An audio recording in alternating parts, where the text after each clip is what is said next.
Assalamualaikum, halo teman-teman. Jadi dalam rangka mengikuti event PPLF, kami di sini mengangkat tema isu kesehatan mental di masa pandemi. Tapi sebelum itu, izinkan kami memperkenalkan anggota kelompok 12 dulu ya. Hai, saya Ade Febriana. Saya Eva Nurudinata. Saya Denika Kamsa. Saya Ayu Amalia. Saya Aprilia Irmazakia. Saya Ajaya Martiana. Nama saya Ahmad Faiz Muzaki. Saya Daladia. Baiklah, di sini saya akan menjelaskan tentang isu kesehatan mental di kala pandemi. Coronavirus Disease 2019 atau COVID-19 merupakan salah satu penyakit menular yang disebabkan oleh coronavirus yang menjadi krisis kesehatan dunia karena penyebarannya yang sangat cepat. COVID-19 mulai terjadi pada bulan Desember 2019. Wabah ini pertama kali terjadi pada kota Wuhan di Provinsi Hubei, Tengah Cina. Pada tanggal 11 Januari, Cina mengumumkan kematian COVID-19 yang pertama, yaitu pada seorang pria yang berusia 61 tahun yang terpapar saat ke pasar makan laut.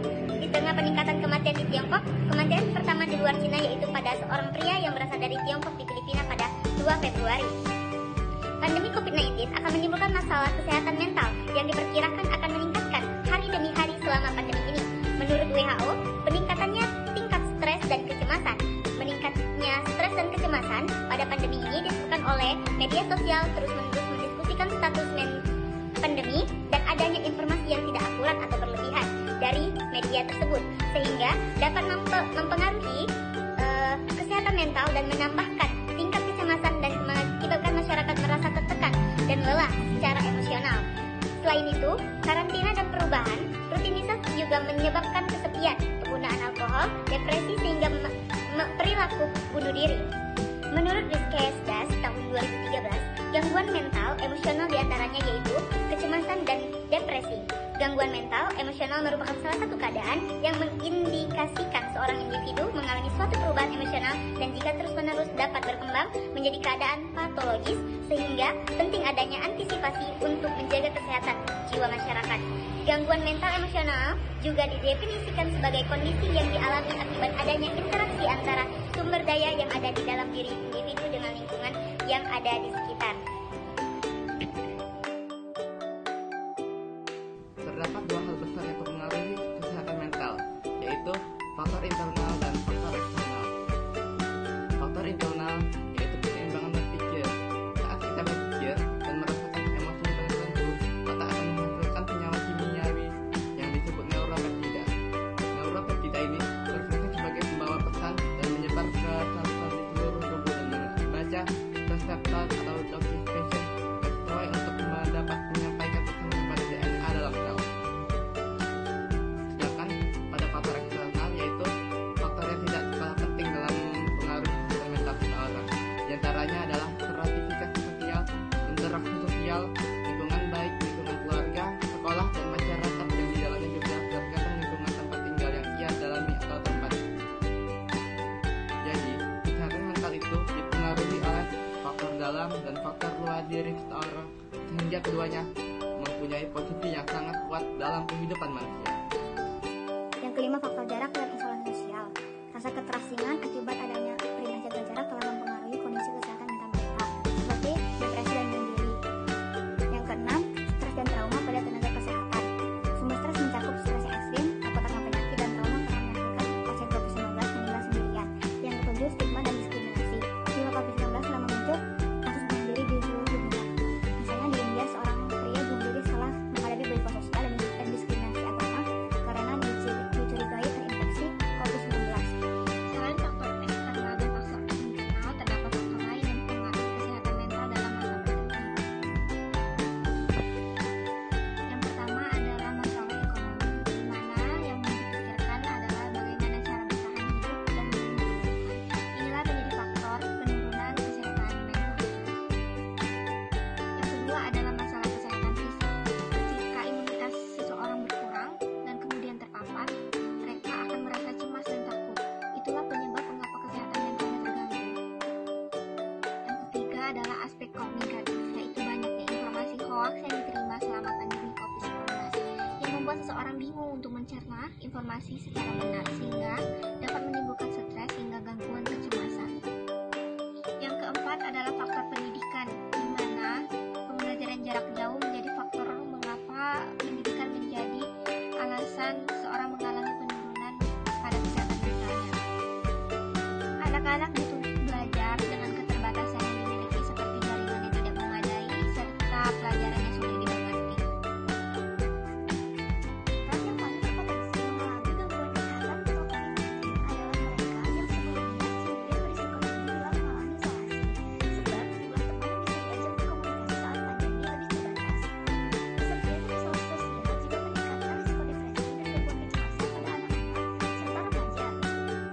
Risiko kesehatan COVID-19 pada orang dewasa cenderung lebih kecil karena kebutuhan mereka untuk bersosialisasi pun lebih sedikit.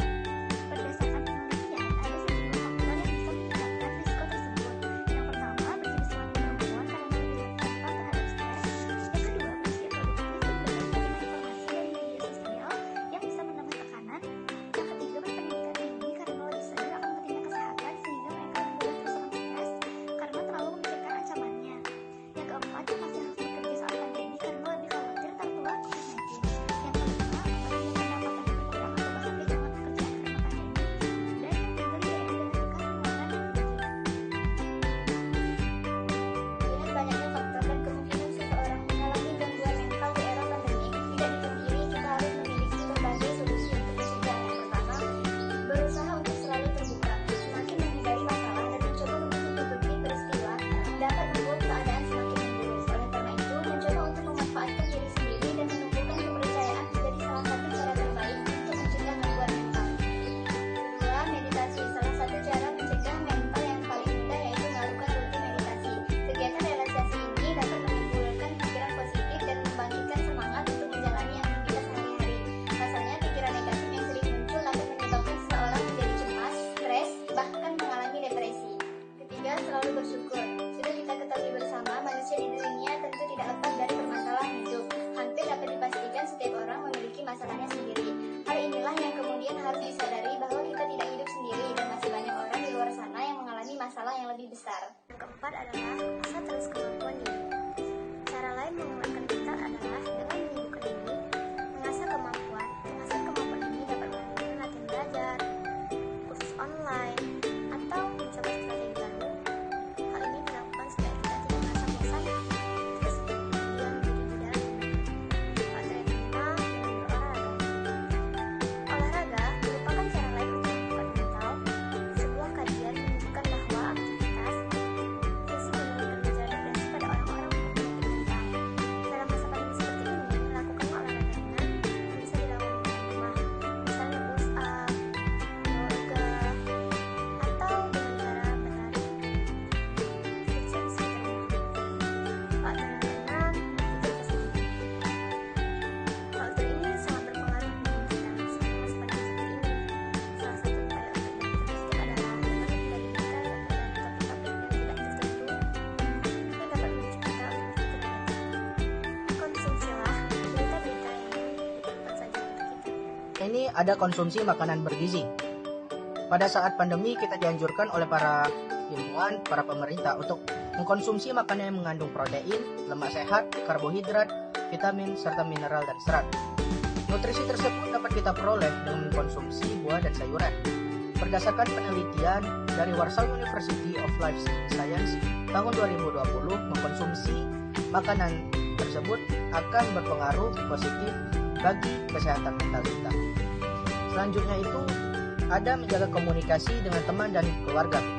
Untuk mengurangi rasa sepi pada saat pandemi, kita dianjurkan untuk meluangkan waktu untuk tetap berkomunikasi terhadap teman dan keluarga, baik melalui pesan, telepon, maupun video call.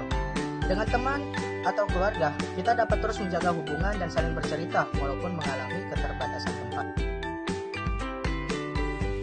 Nah, sudah dijelasin nih sama teman-teman saya sebelumnya, apa itu kesehatan mental dan apa faktor-faktor yang memengaruhi kesehatan mental, juga orang-orang yang berpotensi mengalami penurunan kesehatan mental, serta solusi gimana nih biar kesehatan mental kita tetap terjaga.